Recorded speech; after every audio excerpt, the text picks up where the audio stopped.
بلے کا نشان واپس لینے کے لیے پشاور ہائی کورٹ پہنچ گئی۔ پاکستان تحریک انصاف نے الیکشن کمیشن کی جانب سے انٹرا پارٹی انتخابات کل عدم قرار دینے اور بلے کا انتخابی نشان واپس لینے کے خلاف ہائی کورٹ سے رجوع کرنے کا فیصلہ کیا۔ جمعے کو الیکشن کمیشن کی جانب سے فیصلہ سنائے جانے کے بعد ہفتے کو پی ٹی آئی کی قانونی ٹیم کے ممبران پشاور ہائی کورٹ پہنچ گئے۔ ذرائع کے مطابق پی ٹی آئی کو الیکشن کمیشن کی جانب سے تاحال تصدیق شدہ فیصلہ موصول نہیں ہوا۔ پی ٹی آئی کا کہنا ہے کہ تصدیق شدہ فیصلہ ملتے ہی آج عدالت سے رجوع کریں گے۔ ذرائع کا کہنا ہے کہ تصدیق شدہ کاپی نہ ہونے کی وجہ سے عدالت اعتراضات اٹھا سکتی ہے۔ گزشتہ روز P T I chairman barrister Gohar نے نجی ٹی وی سے گفتگو میں کہا کہ ہم نے سب کچھ آئین اور قانون کے مطابق کیا، لیکن یہ فیصلہ ذاتیات پر مبنی ہے۔ یہ ایک ایسا سیاسی فیصلہ ہے اور الیکشن کمیشن نے یہ بلے کا نشان ہم سے لینے کا پہلے سے تہیہ کیا ہوا تھا۔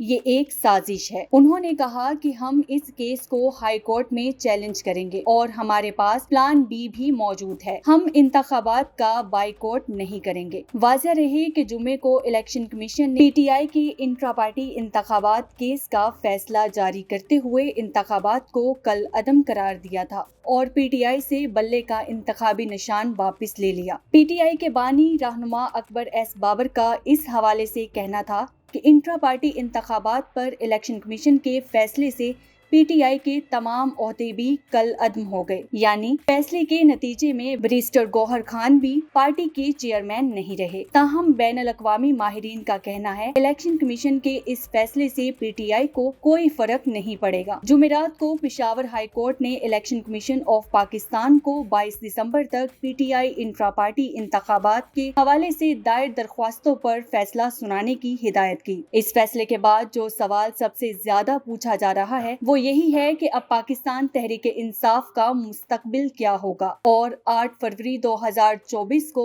ہونے والے انتخابات میں حصہ لینے کے لیے پارٹی کے پاس کون کون سے آپشنز موجود ہیں۔ اگر مقررہ وقت میں پی ٹی آئی کو کوئی ریلیف نہیں ملتا تو انہیں آزاد امیدوار کھڑے کرنے پڑیں گے۔ اس صورتحال میں ضروری نہیں کہ ہر حلقے میں انہیں ایک جیسا انتخابی نشان ملے۔